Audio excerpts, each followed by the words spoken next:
Sisi bisa membacanya nggak nih ngambil Oke, kemasannya? tes ya. Kira-kira apa aja yang perlu Oke. diperhatikan dan seperti apa? Kebiasaan aku pertama kali yang aku lihat adalah kalorinya dulu. Oke. Total kalorinya ini 110 per sajian, berarti 4 sajian tuh kayak 4 gelas ya Bu? Iya. 4 kurang gelas. lebih. Lemaknya 0 ya, alhamdulillah nih lari 3 kilo aja cukup ya kayaknya karena lemaknya 0. Proteinnya ini 0 juga sih sebenarnya, karbohidratnya Enggak, dari 9. buah ya.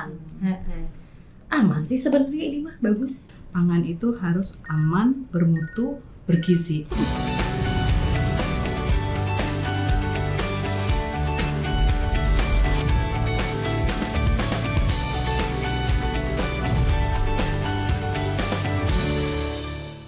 Halo Sobat Pangan Indonesia, bertemu lagi di podcast B2SA. Beragam, bergizi, seimbang, dan aman. Kali ini ditemani dengan saya, Yohan Clara, dalam channel YouTube Badan Pangan Nasional. Di sini, Sobat Pangan bisa dapat informasi, ya beragam informasi seputar kesehatan dan keamanan pangan, dan juga tentunya tentang keberagaman pangan di Indonesia. Nah, setiap hari kita itu kan akrab banget ya dengan makanan kemasan. Pada sadar gak sih bahwa di setiap kemasan itu sebenarnya ada keterangannya. Yang mana dari keterangan ini kita bisa tahu baiknya dan juga bisa menjadi resiko yang buruk juga bagi kesehatan kita. Jadi dengan memperhatikan kemasan, sebenarnya kita bisa melihat dan juga bisa mengurangi resiko-resiko yang ternyata jelek untuk kesehatan tubuh kita. Pas banget nih membahas soal label pada kemasan pangan, kita sudah kedatangan narasumber yang sangat kompeten tentunya dengan tema pembahasan kita hari ini. Siapa lagi kalau bukan narasumber kita? Ada yang pertama, Ibu Yusra Egayanti, SSI APT MP. Halo Ibu. Halo Mbak Yohan. Apa kabarnya hari ini Bu?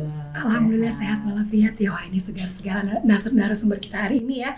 Beliau ini merupakan Direktur Perumusan Standar Keamanan dan Mutu Pangan di Badan Pangan Nasional. Bersama Ibu Ega ini kita akan berbicara banyak terkait dengan apa sih pentingnya membaca kemasan pada bahan pangan, lalu apa saja nih yang harus diperhatikan. Tips dan triknya tentunya kita akan dapatkan dari Ibu Ega ini ya. Dan Sobat Pangan, kita juga punya narasumber yang tidak kalah cantiknya dan kerennya dari narasumber kita yang kedua. Siapa lagi kalau bukan Zizi Sahab. Siapa yang gak kenal dengan Zizi? Halo. Ya, ini beliau ini seorang artis yang saya juga nggak tahu ya sebenarnya hobinya ya ataukah pekerjaannya berlari ya. Tapi bukan lari dari kenyataan ya Itu tentunya lebih ya. capek karena halu. Lari dari kenyataan capek. Lebih capek. Nah, kita juga pengen tahu nih Zizi, apakah seorang Zizi yang merupakan public figure yang terkenal dengan olahraga ya kan? Melakukan hal-hal yang baik untuk kesehatan tubuh, memperhatikan juga nggak sih kemasan pada label pangan, ya kan? Dan apakah itu berdampak? Kita akan ngobrol-ngobrol banyak ya. Siap. Boleh dan siap sharing dong ya, Zizi ya. Wajib. Pertanyaan pertama mungkin ke Ibu Ega dulu nih. Sebenarnya seberapa penting sih Bu ya membaca dan memahami label yang tertera pada pangan kita sehari-hari? Ya, makasih Mbak Yohan. Jadi bicara label mungkin pertama adalah seberapa penting gitu ya. Kan kita nggak nyadar ya sehari-hari kita mengkonsumsi makanan. Nah, sebagian mungkin itu kita konsumsi dari makanan terkemas. Ada yang memang siap saji ya, atau yang bentuk curah. Nah, ini yang terkemas kita beli. Tapi kemudian kita nggak tahu itu apa isinya.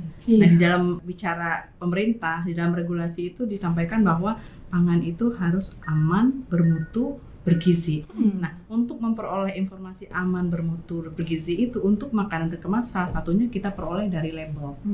Sudah amankah dia, ditandai dengan udah punya izin edar atau belum, isinya apa dan seterusnya. Nah, itu kan penting bagi masyarakat sebelum mengkonsumsi.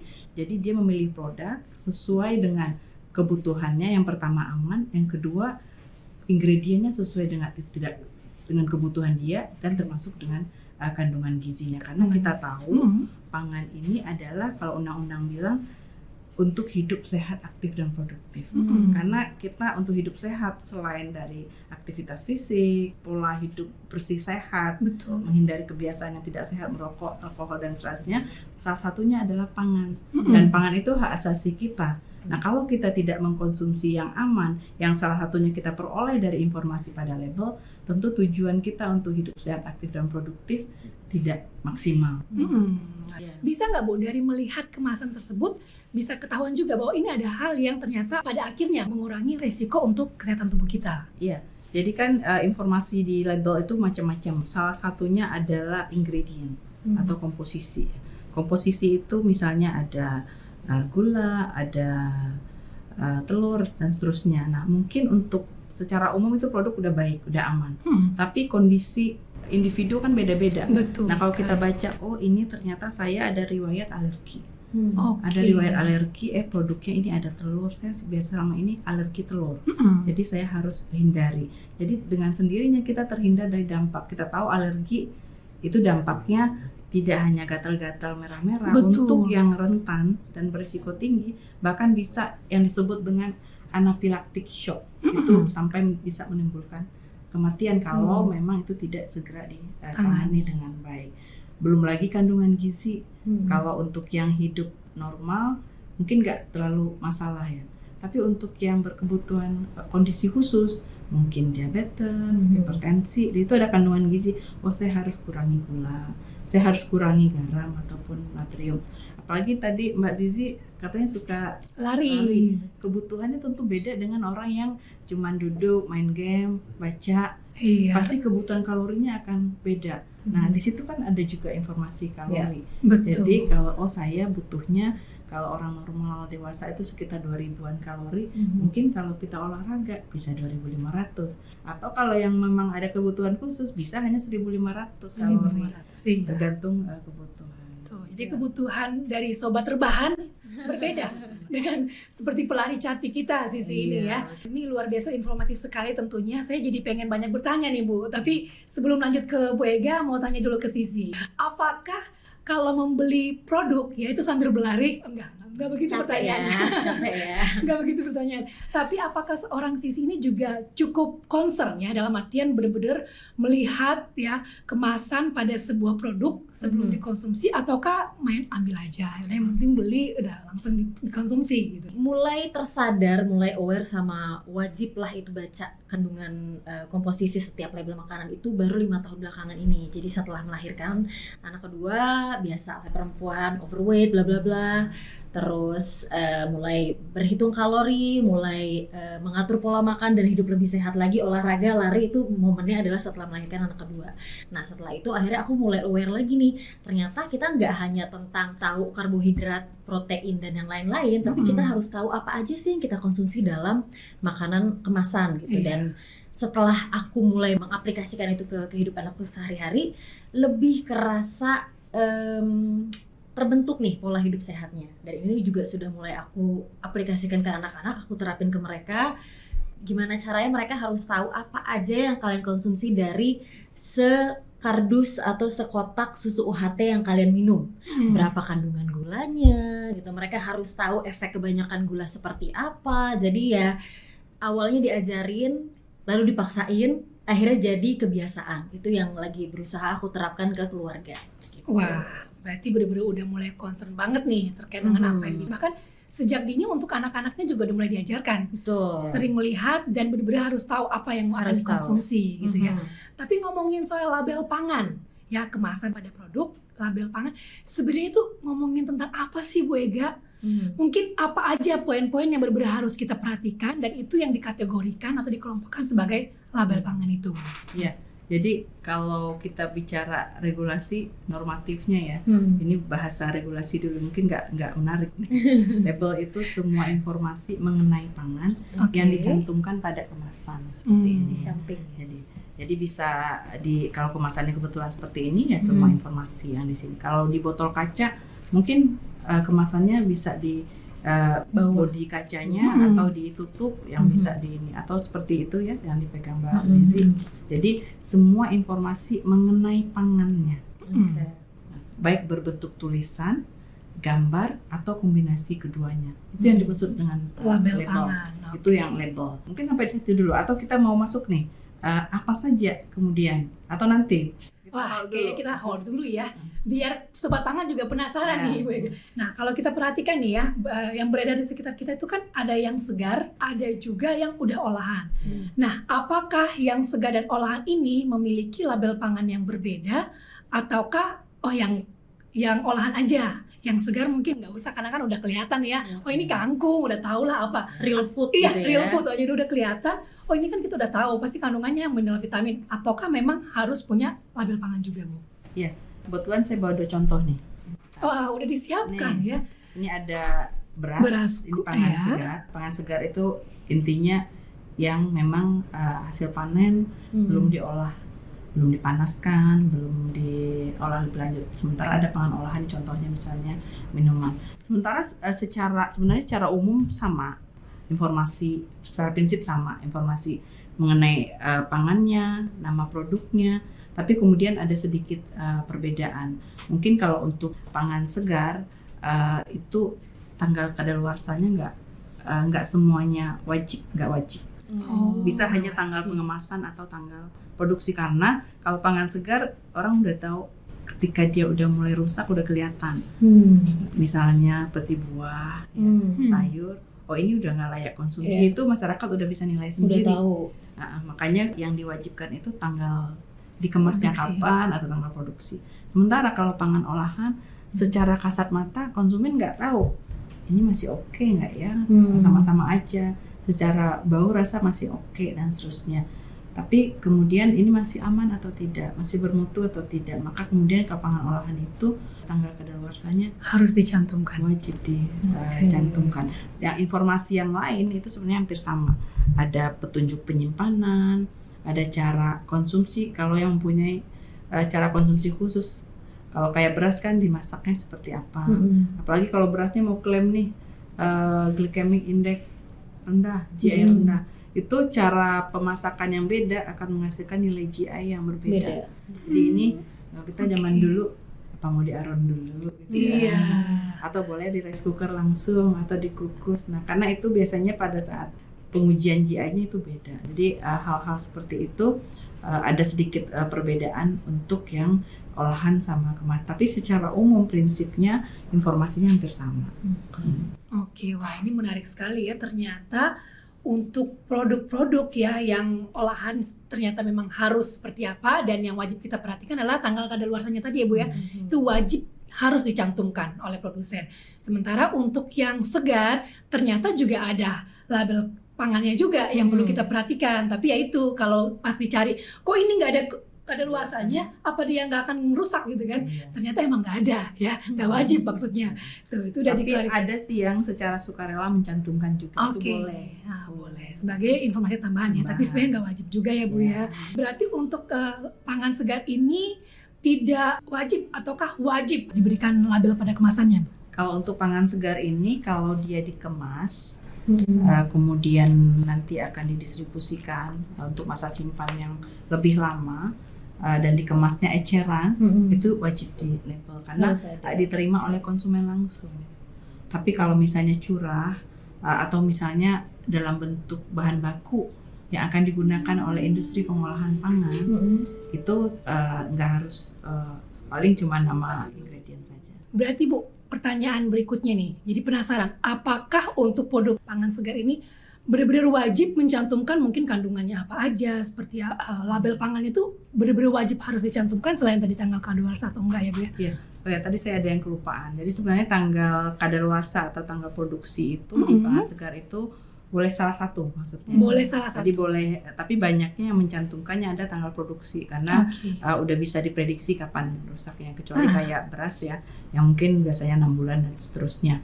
Dan untuk pangan olahan pun wajib, tapi ada pangan olahan yang dia memang awet terus seperti apa tuh, minuman beralkohol itu nggak wajib, itu tanda karena alkohol sendiri udah membuat Terfermentasi. Oh. dan juga beberapa komoditas lain seperti cuka itu juga sebenarnya nggak wajib karena dia stabil ya sama penyimpanan. Nah, mana produk pangan segar yang memang wajib di label, yang memang dikemas dalam kemasan eceran dan memang ditargetkan untuk dijual untuk konsumen langsung, bukan Oke. istilahnya itu B2B. bisnis to bisnis. Jadi mungkin kalau mau jual ingredient beras untuk diproduksi oleh produsen tepung beras, itu ya nggak harus dikemas dalam kemasan eceran dan di label lengkap. Paling kebutuhannya pelaku usaha produsen tepung, dia hanya perlu ini beras jenis apa, beratnya berapa. Aku tanya boleh nggak? Boleh dong. Bu, biasanya kalau kita beli telur yang satu pack gitu di market, itu ada tanggal kadaluarsa, ada expired. Emang telur bisa kadaluarsa? Ya, biasanya itu kan estimasi ya. Dan pengalaman dari pelaku usaha itu sifatnya opsional ya, sukarela, pasti berangkat dari pengalaman. Jadi selama ini kita juga kan sebagai ibu rumah tangga tahu dong, saya kalau beli telur ini biasanya paling juga kalau saya nggak simpan di kulkas, berapa hari udah busuk. Gitu. Jadi pengalaman itu produsen kan tahu dari sejak panen telurnya, ini umurnya biasanya seminggu atau 2 minggu itu udah turun mutunya, maka kemudian dicantumkan. Itu sebenarnya added value ya buat produk, karena itu informatif buat konsumen. Dan itu juga saya lupa, adanya tanggal produksi, tanggal kadaluarsa ini itu mencegah juga food waste. Jadi kita buru-buru nih, oh ini udah mau kadaluarsa, berarti yang ada istilahnya FIFO ya, first expired first out. Dulu kan FIFO ya, first in first out, tapi sekarang tuh FIFO, first expired first out. Jadi yang expire-nya deket itu yang diolah dulu, dikonsumsi dulu supaya nanti produknya nggak terbuang. Itulah. Wah. Jadi pengen tahu juga nih ya pengalaman dari Zizi sendiri. Tadi kan udah ditanyakan ya terkait dengan telur. Kira-kira ada pengalaman yang lain juga nggak nih terkait dengan label pangan? Dan sebelumnya Zizi sendiri tuh baru tahukah sekarang ya setelah disampaikan oleh Ibu Ega bahwasannya label pangan itu tidak hanya ada pada kemasan olahan aja ya, tetapi ada juga pada yang pangan segar juga. Baru tahu. Biasanya aku berpikir kalau real food atau bentuk makanan aslinya itu nggak perlu ada label, Bu, karena kita kayak udah tahu ingredientsnya, ya udah pasti vitaminnya bagus lah, bla bla bla. Doktrin sejak zaman dahulu kala. Tapi ternyata kita tetap butuh, kayak misalnya tadi telur, semakin lama berarti kualitasnya atau mutunya semakin menurun. Dan bagaimana cara kita menyimpannya juga itu ternyata penting kan. Biasanya aku nggak masukin kulkas, tapi ada yang bilang masukin aja nggak apa-apa biar lebih awet, tapi ada yang bilang juga, Bu, nggak perlu, nanti nilai gizinya turun. Itu gimana, Bu? Ini jadi curhat ibu-ibu ya. Mitos yang beredar ya, mungkin sobat pangan juga masih mungkin mengalami. Ibu Ega sendiri mungkin ada tanggapan singkat. Gimana, Bu? Jadi ibu-ibu itu biar nggak basi sayang gitu, semua masukin kulkas. Makanan keluar masuk ya. Betul. Keluar masuk, nggak dihabisin, kasih bapaknya, kasih anak. Ya Allah, kasihan. Akhirnya makan sendiri ya. Jadi ada pangan yang memang harus disimpan di suhu dingin. Jadi maka di label itu ada informasi simpan di suhu dingin di dalam kulkas atau simpan terlindung dari cahaya. Tapi jangan lupa juga ada pangan yang tidak boleh disimpan di kulkas. Misalnya pangan segar, misalnya buah-buah yang memang dia disebut dengan buah klimakterik yang pematangannya setelah dipanen. Itu kalau misalnya dia masuk kulkas itu etilennya banjir, maka buahnya jadi busuk. Kayak alpukat. Pisang. Pernah nggak nyimpan pisang di kulkas yang ada busuk? Iya, langsung. Dulu saya juga nggak tahu. Biar awet masukin, tapi langsung hitam. Jadi makanya kemudian informasi itu menjadi penting. Yang ada kalau udah hitam nggak mau makan lagi. Yang ada jadi food waste. Betul sekali. Hal-hal seperti itu harus kita lihat. Benar sekali. Tentang penyimpanannya. Wah, ini kayaknya kita harus bahas di episode berikutnya ya. Lebih khusus ya. Iya, lebih khusus. Jadi makanya Sobat Pangan ini harus tetap menyaksikan terus nih podcast kita yang ada di channel YouTube-nya Badan Pangan Nasional. Nah, berbicara soal label pada pangan ini, jadi pengen tahu, Bu, sebenarnya apa aja sih yang perlu kita perhatikan? Karena kan kalau dilihat banyak juga ya. Satu produksi mungkin bisa kebaca lah, bisa dipahami, bisa dianalisis. Tapi kalau disuruh belanja 20 produk yang berbeda, Bu, wah, kayaknya kelingan juga ya baca label. Udah kamu pesen ojol aja udah. Kayaknya sih ujung-ujungnya dia pakai aplikasi aja lah gitu. Jadi kira total belanja. Ini udah over budget. Nah, karena kalau berbicara soal label ya, bapak-bapak pasti udah yang langsung menyerahkan ke ibu-ibu. Ibu-ibu yang dilihat pasti label harganya dulu, Bu. Apalagi kalau bapak juga. Enggak, sama bener. Apalagi kalau labelnya udah berwarna merah, wah itu langsung dibeli tanpa harus dilihat lagi. Padahal kan yang penting itu yang dilihatnya ya, Bu ya. Ingredientsnya. Tercatat komposisinya apa, nilai gizinya seperti apa, harus diperhatikan. Nah, mungkin Ibu bisa kasih tips nih, apa aja sih poin-poin penting yang perlu kita perhatikan? Jadi yang pertama disuruh belanjanya apa, nama jenis produk. Jadi jangan lihat brand dulu. Kadang-kadang yang mau beli brand itu, brand ini saya nggak boleh nyebut brand, Iya. kira iklan. Ini berasku, padahal yang disuruh beli apa? Beras merah misalnya, nama jenisnya. Atau ini sari buah, Ya, atau carinya apa? Susu juga aneka macam kan. betul. Ada susu bubuk, ada susu bayi, ada juga makanan pendamping ASI. Jadi nama jenis dulu itu harus Iya. tahu yang mana nih. Jangan sampai salah beli, yang ada kan rugi juga kan, sayang kemudian nggak dimanfaatkan. Jadi nama jenis produk, kemudian juga ingredient atau komposisi. Kalau untuk pangan olahan itu macam-macam tuh. Diurutnya itu dari yang terbanyak ya. Jadi kalau pingin compare, ada bakso, olahan bakso, dagingnya berapa persen, atau tepungnya dulu baru daging gitu ya. Iya. Nah itu dilihat tuh di komposisi itu dimulai dari yang terbanyak. Jadi kita pingin bandingin yang dagingnya lebih banyak atau sari buah yang konsentrat sari buahnya yang lebih banyak. Nah untuk pangan segar kalau dia tunggal beras ya, ingredientnya ya tadi dibilang kan udah ketahuan itu apa Jelas. isinya. Tapi ada kalanya juga di mix. Ada aneka buah potong dikemas jadi satu, campur jadi apa? Atau berasnya pernah lihat nggak, beras campur beras merah, beras putih, Iya. atau beras yang dicampur juga kadang-kadang dengan pangan olahan. Jadi itu jadi ingredientnya juga harus ada di ingredient. Apa termasuk juga kalau ada yang dicetak bold atau tebal itu alergen. Nah jadi kalau kita alergi, kelompok-kelompok alergen itu yang kandungan protein ya, Laktos, telur, gitu, susu, biasanya, ya. laktosa, kemudian juga seafood Ya. yang alergi dan seterusnya. Nah kemudian juga tadi tanggal produksi, tanggal kadaluarsa, dan juga logo halal ya untuk Ya. yang muslim, konsumen muslim, dan juga cara penggunaan, cara konsumsi. Apakah harus dicairkan dengan air dulu berapa derajat, seperti produk susu bayi itu kan Iya. ada berapa airnya, jumlahnya berapa, karena nanti biar ngirit encerin ya. Iya. Dapatnya banyak padahal kadang sebenarnya airnya cukup sekian. Iya. Misalnya untuk beras, untuk memperoleh hasil maksimal dimasaknya dengan airnya seberapa. Dan terakhir ini kandungan gizi. Iya. Informasi di nilai beras. gizinya. Nah ini kan kayaknya perlu satu sesi sendiri nih.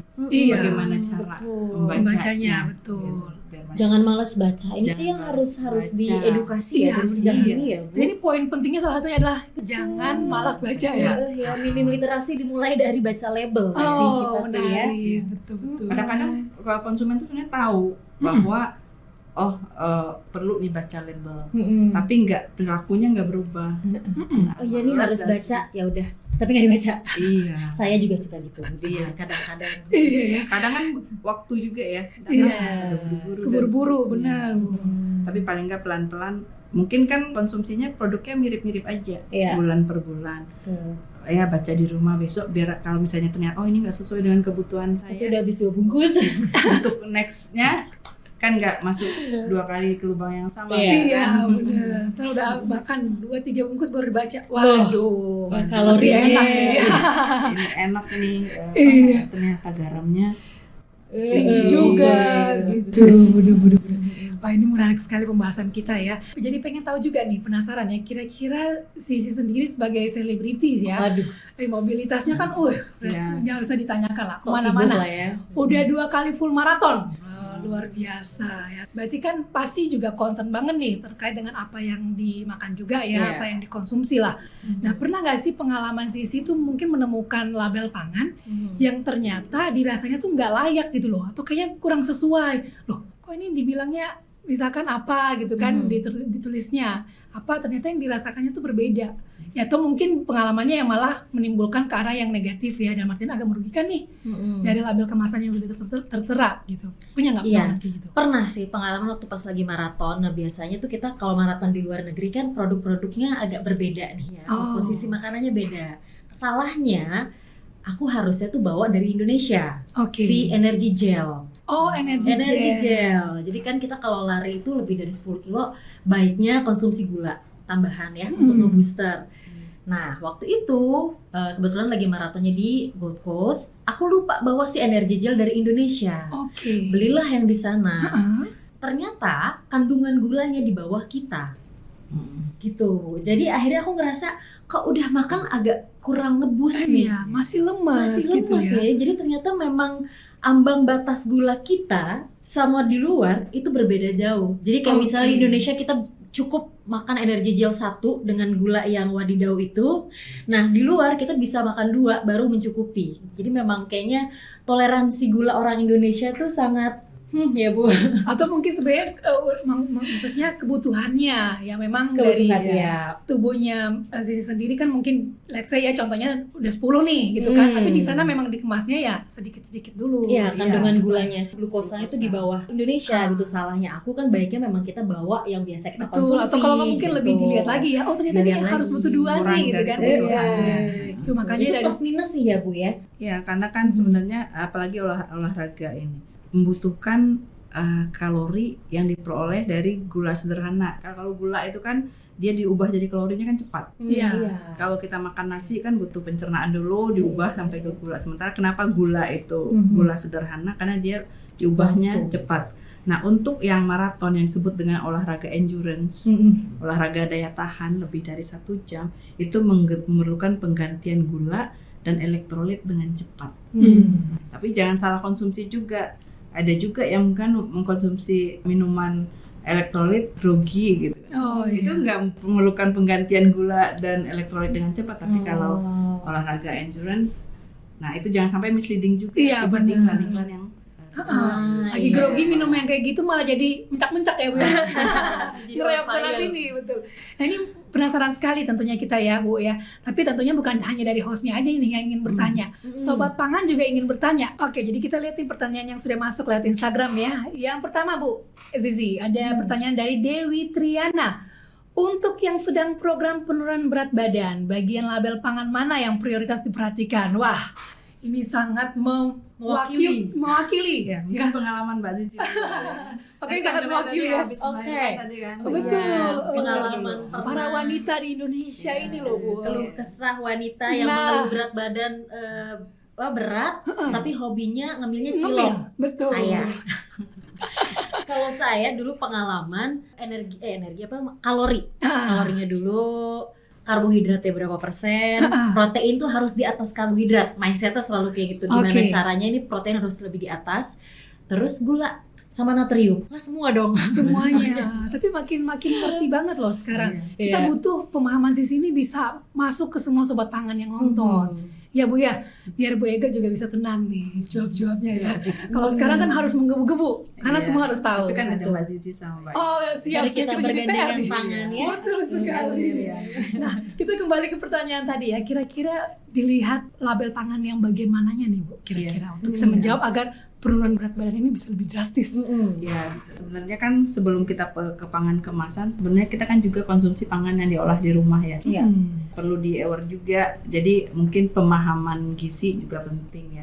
Karena kalau kemasan mungkin kita mengkonsumsi kemasan mungkin hanya sekitar 1/3 dari konsumsi pangan kita sehari-hari. Oke. Jadi walaupun mungkin kita udah pilih ini kalorinya yang rendah, yang lemaknya, kemudian proteinnya yang bagus, kemudian yang gula sederhananya, sukrosa dan teman-temannya itu rendah. Tapi jangan lupa ini udah kita batasi dari makanan kemasan. Tapi nanti di rumah udah beli yang less sugar, tapi konon katanya nanti kurang manis. Di rumah ditambahin itu kan nggak terukur. Nah, jadi selain baca label kandungan gizi dari sisi kalori, kemudian juga kadar natrium tadi, total karbohidrat, gula, tapi jangan lupa di rumah itu prakteknya juga, karena mungkin kalau kita hitung banyakkan yang makan di rumah mungkin dibandingkan yang makanan kemasan. Yang sampai ini kita batasi, sementara yang di rumah lupa, nggak nyadar bikin kopi, bikin teh. Es kopi susu ya Bu, ini ojol ya. Iya. Aduh itu bahaya. Iya. Nggak sadar kita itu kalorinya Iya. Berapa? Tapi jangan lupa juga aktivitas fisik. Karena nggak mungkin olahraga. katanya seberapapun kita menjaga makan, tapi kalau aktivitas fisiknya kurang, Mm-mm. penurunan berat badan juga Tidak signifikan. Tidak signifikan. Iya betul. Karena ternyata kan harus membentuk otot juga ya, Sisi ya. Kan dari otot itu juga menyerap makanan yang kita makan ya, nutrisinya ya. Jadi biar balance. Oke, jadi penasaran juga nih kalau dari Sisi sendiri, kira-kira mungkin ada pengalaman pribadi juga tentunya. Bagaimana dalam proses ya penurunan berat badan yang Sisi alami, apa yang diperhatikan dari melihat label kemasan, atau mungkin produk-produk yang sebelumnya disukai banget, yang wajib dikonsumsi, akhirnya karena melihat label kemasannya seperti apa, akhirnya agak dikurangi juga. Oke, pengalaman pribadi aku sih pertama kali diet itu yang aku lihat adalah pola makannya dirubah. Jadi benar-benar real food yang aku makan, bukan makanan olahan. Jadi gimana caranya sih makanan olahan ini hanya boleh 1 kali dalam 1 minggu. Jadi cheat day-nya itu ya misalnya tepung-tepungan, bakso boleh lah ya, biar bahagia. Karena tetap butuh asupan mitsin untuk bahagia. Less stress itu ya aku rasain. Dan yang paling penting adalah niatnya. Kalau mulai dietnya udah kepaksa, pasti ngelakuin hidup sehat dan ngatur pola makannya jadi kepaksa. Jadinya stres dan yoyo. Jadi kayak udah berhasil turun, tapi ternyata karena kita ada fase balas dendam, akhirnya balik lagi ke berat badan sebelumnya. Nah itu yang lumayan harus di brainwash. Jadi selain fisiknya yang di diet, mentalnya pun juga harus di diet.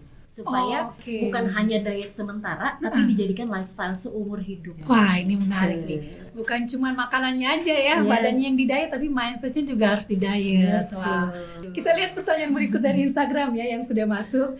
Kita lihat. Ya, pertanyaan keduanya datang dari ans.social. Bagaimana cara membaca persentase angka kecukupan gizi atau yang disingkat dengan AKG di label makanan kemasan, Bu? Jadi sebenarnya persentase AKG itu menunjukkan kalau kita mengkonsumsi pangan ini 1 serving, jadi 1 saji ya kalau untuk ini, bukan 1 kemasan ya, 1 saji itu berapa persen AKG terpenuhi. Di situ kelihatan, misalnya di sini untuk 1000 buah. Misalnya di sini kalorinya 110 kalori, persentase AKG lemak misalnya di sini kebetulan ini lemak nggak ada lemaknya 0%, mungkin karbohidrat misalnya 5% atau 10%. Nah, kemasan ini bisa aja lebih dari 1 saji, 1 serving. Misalnya family pack gitu. Jadi bukan berarti angka di sini itu untuk 1 kemasan, kecuali single pack. Kalau OHT yang sekitar 200 cc atau 250 cc biasanya tuh nutrient fact-nya per kemasan. Jadi di situ ada persentase AKG misalnya 10%. Jadi mengkonsumsi 1 saji tadi akan memenuhi kebutuhannya sesuai dengan persen yang tercantum. Misalnya gulanya terpenuhi. Nah, mungkin nanti bisa ceki beberapa produk, misalnya ada mie instan, garamnya berapa. Itu biasanya hampir 100% AKG artinya. Asal bumbunya masuk semua gitu ya. Jadi mengkonsumsi 1 itu terpenuhi kebutuhan garam sehari. Jadi Mbak Zizi nggak bisa makan ikan asin lagi di situ gitu maksudnya, karena udah terpenuhi dari sini, stop sumber garam-garam dari yang lain. Jadi persentase AKG ini penting terutama untuk zat gizi yang kita harus kritisi konsumsinya, gula, garam, lemak. Tapi yang kita butuhkan mungkin agak lebih banyak protein, serat ya. Ini Bu Ega dan Zizi, kayaknya aku pengen nanya ya terkait dengan mungkin kasus yang udah pernah beredar sebelumnya. Karena memang ada beberapa kasus yang terjadi di masyarakat itu yang diakibatkan konsumsi pangan kemasan nih Bu. Contohnya ya, sekitar Juli 2024 terjadi pada murid-murid sekolah dasar di Palembang. Mereka itu mengalami keracunan setelah mengkonsumsi permen semprot ya kalau nggak salah ya nama itu jenis produknya. Dan juga ada kasus yang datang di awal 2024. Kasusnya adalah Menteri Perdagangan itu menarik produk yang berkemasan palm oil free. Kalau Sobat Pangan juga pernah dengar, Bu Ega juga pernah dengar, Sis juga pernah dengar ya. Ditarik karena dianggap itu konotasinya malah ke arah marketing atau teknik pemasaran yang negatif, Bu. Ya, ada black campaign lah terkait dengan minyak kelapa sawit ini. Nah, kira-kira dengan kasus seperti itu, tanggapan Ibu Ega seperti apa? Ya, jadi label itu selain konsumen itu mendapatkan informasi tentang produknya, isinya apa dan seterusnya, itu juga digunakan oleh pelaku usaha untuk mencantumkan klaim. Klaim. Nah, klaimnya ini bisa misleading. Ya, sebenarnya kalau bicara undang-undang bilang setiap orang harus mencantumkan informasi yang benar dan tidak menyesatkan. Boleh misleading klaim. Nah, itu salah satu mislead claim seolah-olah palm oil itu berbahaya gitu kan. Sampai dan itu memang banyaknya di produk di luar yang dicantumkan palm oil free, dan sebenarnya udah ada upaya dari pemerintah Indonesia ke WTO untuk terkait dengan protes terkait dengan palm oil free tersebut, karena label selain tadi untuk ini juga alat dagang untuk mengkampanyekan, maka di undang-undang diatur boleh digunakan untuk sarana promosi bagi pelaku usaha, tapi tidak boleh menyesatkan. Itu ada rambu-rambunya, mana yang boleh, mana yang tidak. Ini kan informasi minimal nih, nama produk, ingredient, kandungan gizi, kedaluarsa, halal dan seterusnya. Tapi kemudian ada edit information, ada informasi tambahan lain yang diinginkan oleh pelaku usaha berupa klaim. Nah, klaimnya itu juga harus diatur, nggak bisa sembarangan mencantumkan klaim, termasuk kalau mau klaim ke arah penyakit. Nah, itu udah lain lagi. Seolah-olah mengkonsumsi ini sembuh udah segala macam penyakit. Iya. Ada magicnya ya. Kalau memang udah kayak gitu, diresepkan aja sebagai obat. Jadi boleh klaim, tapi ada rambu-rambunya sendiri, terbukti secara ilmiah, dan itu tidak menyesatkan gitu. Dan itu salah satu, mungkin itu tidak nggak secara ilmiah memang dia nggak mengandung palm oil misalnya, tapi itu adalah trade ini perang dagangan yang digencarkan oleh orang-orang yang kelompok yang ini dengan palm oil, kan salah satu produk unggulannya kita ya, dan itu adalah minyak nabati juga, tidak mengandung kolesterol kan, memang secara alami tidak ada kolesterol karena dia nabati. Tapi bagaimana dengan yang kasus permen semprot itu, Bu? Anak-anak sekolah dasar ya kan, pikirnya permen kan ya paling manis gitu kan, bisa sampai keracunan. Itu sebenarnya salahnya di mana nih kalau boleh kita? Yang pertama kan kita pastikan dulu bahwa permen itu memang produk yang legal atau tidak. Kebetulan kalau pangan olahan kan di Badan POM ya, apakah itu produk ada izin edarnya tidak. Kalau ada izin edarnya, harusnya ingredient yang diizinkan untuk permen itu harusnya yang aman. Nah, jadi ada beberapa kemungkinan. Bisa ingredientnya tidak aman, produknya tidak punya izin edar, atau misalnya punya izin edar tapi dalam perjalanannya menambahkan bahan-bahan yang berbahaya. Kalau tidak salah, kasus-kasus itu kemudian untuk pangan olahan Badan POM mengeluarkan klarifikasi publik. Jadi pastikan bahwa yang kita konsumsi itu memang aman dari sisi lihat kemasannya, lihat ingredientnya, termasuk juga dari mana dapatnya gitu. Itu juga salah satu cara kita untuk memastikan bahwa memang produk itu aman untuk dikonsumsi. Tapi mungkin bisa jadi juga itu produk aman, tapi cara penyimpanannya itu juga yang menarik ya. Atau kemasannya udah rusak sehingga terkontaminasi. Expired juga bisa jadi. Iya, bisa juga ada juga itu yang dilakukan, mengganti expirednya. Itu termasuk pidana itu. Kalau misalnya mengganti tanggal kadaluarsa itu di undang-undang diatur. Jadi banyak faktor terpastikan bahwa kemasannya itu masih dalam kondisi yang baik, cara penyimpanannya juga benar suhunya, sehingga produk itu aman untuk kita konsumsi. Jadi kita nggak bisa menyalahkan, oh ini salah produsennya, ini salah yang siapa. Nah mungkin makanya di undang-undang dikatakan nggak apa-apa ya, saya balik ke regulasi. Iya, memang kita harus based on regulasi bahwa setiap orang yang terlibat di sepanjang rantai pangan, mulai dari hulu sampai hilir itu bertanggung jawab terhadap keamanan pangan. Paling enggak nih kita sebagai konsumen bertanggung jawab untuk di level kita sebagai konsumen bahwa saya pastikan penanganannya yang benar, saya udah baca labelnya. Ini berarti juga ini kewajiban kita sebagai orang tua untuk edukasi anak lagi ya, do's and don'ts-nya, yang mana yang boleh kamu konsumsi. Jadi anaknya lagi ini ya, lagi beranjak. Betul. Kalau yang besar mungkin dia sudah ngerti. Nah, yang kecil ini kan kayak dikasih permen pasti happy karena di rumah dilarang total, Bu. No candy zone di rumah tuh nggak boleh. Pengenalan sesekali nggak apa-apa. Jadi kalau semuanya steril kan kasihan juga nanti nggak kenal. Kalau misalnya semuanya steril kan kasihan juga sih, hidup tidak berwarna. Tadi di sekolah ditanya udah nyobain cilok belum? Apaan tuh cilok? Mami saya sering di rumah.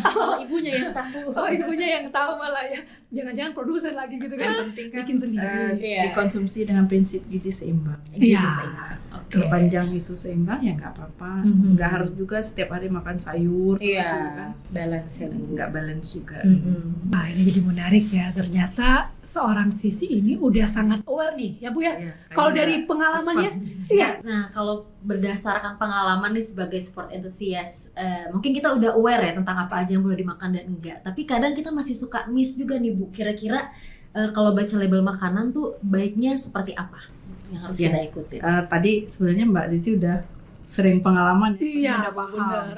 Udah aware Tinggal- banget nih tinggal soal ini aja. label kemasan ini ya, Iya, label pangan. Nyam garamir laut nih. Aduh. Enggak.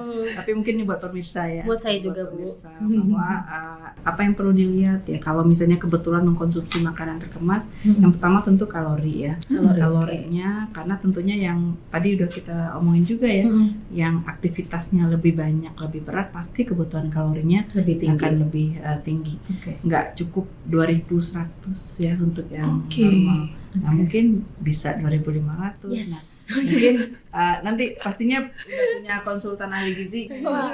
berapa kebutuhan kalorinya, gulanya juga penting kalau apalagi kalau olahraganya endurance pasti karena perlu digantikan dengan cepat Iya. karena langsung diserap ya. Kemudian juga elektrolitnya dan jangan lupa juga perhatikan kandungan-kandungan yang lain. Ya, beberapa kandungan yang tinggi itu wajib dicantumkan seperti kafein dan seterusnya. Oke. Nah, itu kan juga harus hati-hati ya untuk Iya. yang olahragawan. Beberapa produk itu juga dibatasi Oke. kafein dan juga ingredient yang lain yang ada jangan lupa juga ada warning juga kadang-kadang pada label. Tapi mungkin kebetulan bukan buat olahragawan ada warning. Kalau misalnya lagi olahraga boleh, tapi kalau lagi nggak olahraga ada beberapa produk itu yang di warning baik dikonsumsi untuk yang memang melakukan aktivitas berat seperti olahragawan Iya. ataupun misalnya pekerja fisik lainnya. Iya. Jadi kalau lagi nggak lari ya dicermati juga Iya. ya, jangan kebablasan. Jangan sampai menumpuk itu loh. Betul. Tapi kayaknya udah ini. Iya, sekarang Bu Ega, saya pengen tahu juga, mungkin Ibu bisa bantu jelaskan ya ke masyarakat, khususnya Sobat Pangan, harus bisa membaca label makanan seperti apa ya, dan seberapa besar sih pengaruhnya pada akhirnya untuk masyarakat Indonesia. Ya, jadi tadi kita udah diskusi banyak ya, mungkin udah tergambar apa manfaatnya. Tapi secara umum itu di WHO dikatakan bahwa baca label itu ada 5 manfaat. Oke. Ada 5 manfaat. Yang pertama, kita sebagai konsumen bisa memahami produknya, bisa memahami, bisa tahu saya perlu beli yang mana, jenis yang mana, ukuran kemasan yang berapa biar nggak rugi. Belinya biar nggak diomelin nanti sama suami, belinya mahal amat sih. Perlunya cuma kemasan kecil, kenapa kemasan besar? Yang kedua, kita terhindar dari risiko produk karena tahu cara nyimpannya seperti apa. Oke. Oh, simpannya di suhu ruang, terlindung dari cahaya misalnya. Oh, harus disimpan di suhu dingin. Maka itu yang kedua. Kemudian yang ketiga, terhindar dari risiko kalau misalnya kebetulan ada yang alergi. Dengan membaca ingredient produk, kita tahu bahwa oh ini saya alergi susu, ini seafood, oh ini ada. Karena di dalam label itu trace aja dicantumkan itu. Iya. Kemungkinan mengandung ini atau diproduksi dengan sarana yang memproduksi produk yang berisiko alergen, itu dicantumkan juga. Yang berikutnya kita terhindar dari produk yang palsu. Kan banyak juga produk yang aspal ya, Aspal. katanya asli tapi palsu gitu. Nah, Aspal. kadang-kadang kan ada QR code, kemudian ada nomor izin edar dan seterusnya. Nah, kalau kita baca labelnya kita terhindar, jadi nggak rugi Iya. belinya. Nah, itu dan yang terakhir karena adanya tanggal produksi, tanggal kadaluarsa, kita juga berkontribusi untuk mencegah mengurangi sampah makanan, pangan terbuang. Kita kembali lagi ke Instagram nih Bu. Kita lihat pertanyaannya dari Nurulas Maida. Banyak yang bilang sering konsumsi makanan olahan tidak baik ya. Sejauh mana ambang batas aman jika dilihat dari label gizinya? Nih, mungkin kita kembali ke Bu Ega dulu ya. Silakan Bu. Iya, sebenarnya kan batas amannya itu ya B2SA, beragam, bergizi seimbang, dan aman. Jadi apapun yang kita makan sesuai dengan konsumsi kebutuhannya kita, sesuai dengan aktivitasnya kita. Label alat bantu kita untuk melihat ini saya seberapa kebutuhan kalau kebetulan konsumsinya dari ini kemasan. Oke. Sehari-hari kita kan juga konsumsi yang di restoran, Iya. yang diolah di rumah. Iya. Paling nggak kan udah belajar juga tentang gizi dan seterusnya di sekolah ya. Sesekali bolehlah konsul dengan ahli gizi supaya tahu seberapa sih kebutuhan kita sehari-hari. Jadi penting untuk kita juga memahami dan mengenalkan ke anak-anak kita mengenai gizi, bahwa kebutuhan kita sebenarnya seberapa dan perlu aktivitas dan seterusnya sesuai dengan kondisi kita sendiri. Oke.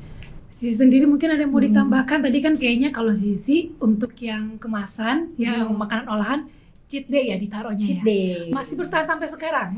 Masih. Wah. Tapi aku punya toleransi lain. Biasanya kalau keluar kota atau keluar negeri buat traveling, nah itu boleh lah. Ada excuse tersendiri Iya. untuk makan makanan olahan. Oke. Gitu, dan biasanya memang kayak dikasih waktu cuma seminggu 1 kali, nah itu bebas deh mau makan apa aja. Udahannya besoknya lari karena ngerasa bersalah. Oh, baik. Nggak bagus sih sebenarnya kayak gitu. Tapi ya seenggaknya itu yang bikin kita jadi tetap punya pattern Ya. untuk tetap bisa mempertahankan hidup sehat dengan kualitas hidup yang baik. Wah. Oh iya, setuju saya banget. lupa Iya, namanya silakan. soal yang pangan olahan. Mungkin ada mindset juga seolah-olah olahan itu jelek semua. Iya. Makanya yang raw food aja yang segar-segar. Hmm. Nah, sebenarnya tergantung nih tujuan pengolahan itu untuk apa. Oke. Ada kalanya pengolahan itu untuk memperpanjang umur simpan. Hmm. Nah kalau misalnya nggak diolah, nggak dikemas, nggak seterusnya, gimana kalau bisa kirim ke apalagi wilayah Indonesia Iya. Iya. besar dengan transportasi yang masih perlu diimprove, Betul. perlu diolah untuk panjang umur simpan. Ada juga pengolahan untuk meningkatkan nilai gizi. Jadi ada beberapa produk bayi itu kalau tidak diolah maka kemudian dia nggak bisa, karena dia enzimnya belum punya, nggak bisa cerna Iya. langsung. Oke. Ada pengolahan yang dilakukan untuk justru meningkatkan Nilai nilai gizi. gizinya. Jadi tujuan pengolahan itu karena ada kebutuhan teknologi untuk penyimpanan, ada kebutuhan gizi, baru kemudian yang ketiga untuk kebutuhan added value, dagang dan seterusnya. Oke. Jadi nggak serta-merta olahan itu sesuatu yang Selalu salah. buruk. Iya. Nah, kita di rumah sehari-hari sejak zaman nenek moyang juga kan, kalau beras kalau nggak diolah, memang kita makan beras. Tadi Diolah, kan. dimasak jadi nasi kan gitu, Iya. supaya bisa dikonsumsi. Kalau nggak kasihan pencernaan nanti. Betul. Nah, Ibu Ega tadi sudah menjelaskan banyak hal ya dan menekankan pentingnya membaca label pada pangan atau kemasan itu penting bagi masyarakat. Nah, kira-kira Ibu Ega sendiri punya nggak sih tips dan mungkin tips dan trik ya untuk membaca label pangan ini secara cepat dan benar, Iya. agar mudah dipahami dan mudah dipraktekkan nih oleh masyarakat khususnya Kadang- sobat pangan. Alasan aja kadang malas baca. Padahal kalau baca WA, baca Instagram, Iya benar. lihat status, Wah, waduh, itu bisa berapa jam sendiri itu. Tapi kok baca ini kok nggak sempet ya. Udah Maksudnya- nambah hobi baru, baca komen netizen. Nah, Siapa di sini suka baca komen? saya. Pasti berjam-jam ya. Iya, scroll terus. Jadi paling nggak mungkin kalau pas beli buru-buru mungkin nggak langsung baca. Tapi kan kita polanya beli produk itu mungkin hampir sama ya, Iya. karena kebutuhannya.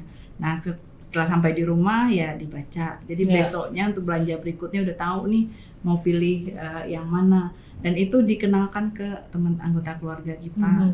Apalagi kalau anaknya udah mulai besar, mereka bisa bantu Iya. untuk Bu ini anak-anak saya juga suka kadang-kadang ini lihat nih nggak ada ininya, ingredientnya ini. Jadi kalau kita baca semua kan capek juga gitu Iya. kan. Tapi kalau kemudian dikenalkan ke anggota keluarga dan seterusnya, mereka juga aware bahwa ini penting untuk dibaca. Paling nggak kita mulai dari hal-hal yang kecil ya, Iya. dari kita, dari keluarga, dari teman-teman sekitar, dan mudah-mudahan lama-kelamaan masyarakat ini ya, karena tadi manfaatnya ada 5 ya, luar biasa Iya. untuk masyarakat kita. Nah, ini sekarang jadi penasaran. Kalau kita punya produk di depan ini, kira-kira aku pengen Sisi bisa membacanya nggak nih label Oke, kemasannya? tes ya. Iya, kan kita langsung praktek ya, mumpung Oke, ada baik. gurunya. Iya benar. Ini jadi deg-degan deh. Jadi Atau deg-degan. selama ini sih salah membaca. Iya, kira-kira apa aja yang perlu Oke. diperhatikan dan seperti apa? Kebiasaan aku pertama kali yang aku lihat adalah kalorinya dulu. Oke. Total kalorinya ini 110 per sajian. Berarti 4 sajian tuh kayak 4 gelas ya, Bu? Iya. 4 kurang gelas. lebih. lemaknya 0 ya, alhamdulillah nih lari 3 kilo aja cukup ya kayaknya karena lemaknya 0, proteinnya ini 0 juga sih sebenarnya, karbohidratnya Mbak, sorry buah ya. 9. Aman sih sebenarnya ini mah, bagus. Cih, so tahu ya. Gimana Bu Ega, ada Gulanya tanggapan? berapa gula? Oh gulanya. Gulanya 24 gram. Ya udah jangan. Gula itu kita sehari itu sekitar, nanti ada sesi khusus. Iya. Gula itu sebenarnya 4 sendok makan sehari itu udah dari semua. Itu berarti Sekitar takarannya berapa gram? Sekitar 50 gram. Oh, berarti 50 masih gram, aman. Iya. Udah ini sehari sekali. Iya benar. Jadi Sehari kalau satu sekali. serving minuman itu biasanya sekitar 25, ada yang tapi kan sekarang udah banyak juga yang less sugar, No sugar sih. ada juga yang Enggak. less sugar. Iya. Bukan pilihan.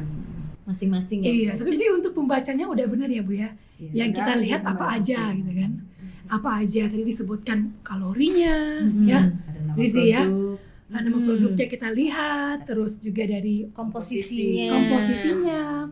Ini Ya. ada air konsentrat jambu. Heeh. Berarti bukan jambu asli ya Bu kalau konsentrat. konsentrat itu biasanya dari jambu yang kemudian dikonsentratkan. Oh, Oke, di ekstra. Diekstrak ya Tapi memang ada gula. tambahan gula, ada Mm-mm. tambahan food additive yang lain, Iya. Oke, vitamin C, pengatur keasaman. yaitu food additive-nya. Oke.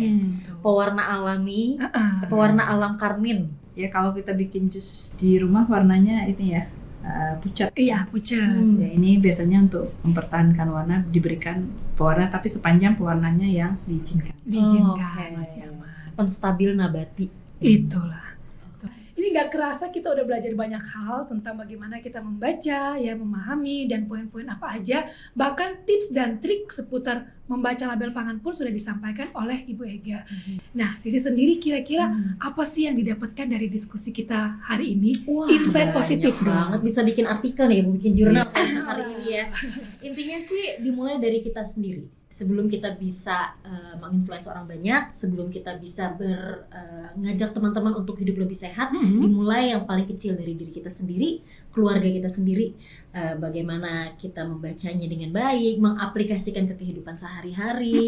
Kalau kita udah ngerasain dampaknya bagus, happy, baru bisa kita blast ke yang lain. Oke, Gitu. setuju sekali ya. Setuju sekali. Pokoknya memang harus dimulai dari diri kita. Betul. Ya, Sisi dan juga Ibu Ega.